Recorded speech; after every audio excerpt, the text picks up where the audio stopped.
আমরা কেন ইবাদত করেও গুনাহ ছাড়তে পারছি না? নামাজ পড়ছেন, দোয়া করছেন, তবুও গুনাহ ছাড়তে পারছেন না। তাহলে হয়তো আপনি সেই সত্যটা এখনো জানেন না, যেটা জানলে আপনার নিজের অবস্থায় আপনাকে কাঁপিয়ে দেবে। কেন একজন মানুষ 5 ওয়াক্ত নামাজ পড়ে তবুও একই গুনাহ বারবার করে? এটা কি ইবাদতের অভাব, নাকি তার ভেতরে লুকিয়ে থাকা আরো গভীর কোনো সমস্যা? চলুন আসল কারণগুলো একবার খোলামেলা ভাবে দেখি।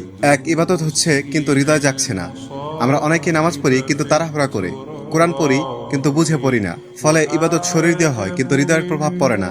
আমাদের প্রিয় নবী হযরত মুহাম্মদ সাল্লাল্লাহু আলাইহি সাল্লাম বলেছেন, অনেক নামাজ আছে যেখানে মানুষ কিছুই পায় না, শুধু দাঁড়ানো আর বসা ছাড়া। দুই, গোপন গুনাহ ছাড়তে না পারা। সবচেয়ে বড় কারণগুলোর মধ্যে এটি হলো একটি, গোপনে করা গুনাহ। মানুষের সামনে ভালো কিন্তু একা একা থাকলে গুনাহ করে। এই দ্বৈত জীবন ধীরে ধীরে ঈমানকে দুর্বল করে দেয়। তিন, পরিবেশ ও বন্ধুদের প্রভাব। আপনি যদি এমন পরিবেশে থাকেন যেখানে গুনাহ স্বাভাবিক মনে করা হয়, তাহলে আপনিও গুনাহ ছাড়া থাকা খুব কঠিন। বন্ধুদের আড্ডা, সোশ্যাল মিডিয়া, খারাপ কন্টেন্ট এবং সব মিলিয়ে আবারও সেই একই গুনাহের দিকে টেনে নিয়ে যায়। চার, তওবা করি কিন্তু সত্যিকারের না। আমরা অনেক সময় বলি আস্তাগফিরুল্লাহ, কিন্তু অন্তর থেকে অনুতপ থাকে না। সত্যিকারের তওবা মানে গুনাহের জন্য কষ্ট পাওয়া, আবার না করার দৃঢ় সিদ্ধান্ত নেওয়া। পাঁচ, ধৈর্য হারিয়ে ফেলা। অনেকভাবে আমি তো কয়েকদিন ইবাদত করলাম কিন্তু পরিবর্তন তো হলো না। কিন্তু বাস্তবতা হলো হৃদয়ের পরিবর্তন সময় নেয়।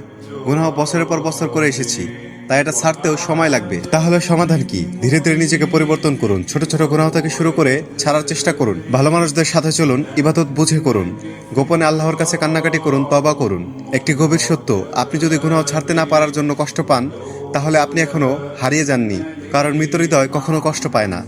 শেষ কথা, আপনি যদি বারবার পড়ে যাচ্ছেন, বারবার একই গুনাহ করছেন, কিন্তু মনে রাখবেন আল্লাহর কাছে ফিরে আসার দরজা কখনো বন্ধ হয় না। তাই থেমে যাবেন না, লড়াই চালিয়ে যান। একদিন হয়তো আপনি নিজে অবাক হয়ে যাবেন যে গুনাহ একসময় ছাড়তে পারতাম না, আজ সেটা আমার জীবনে নেই।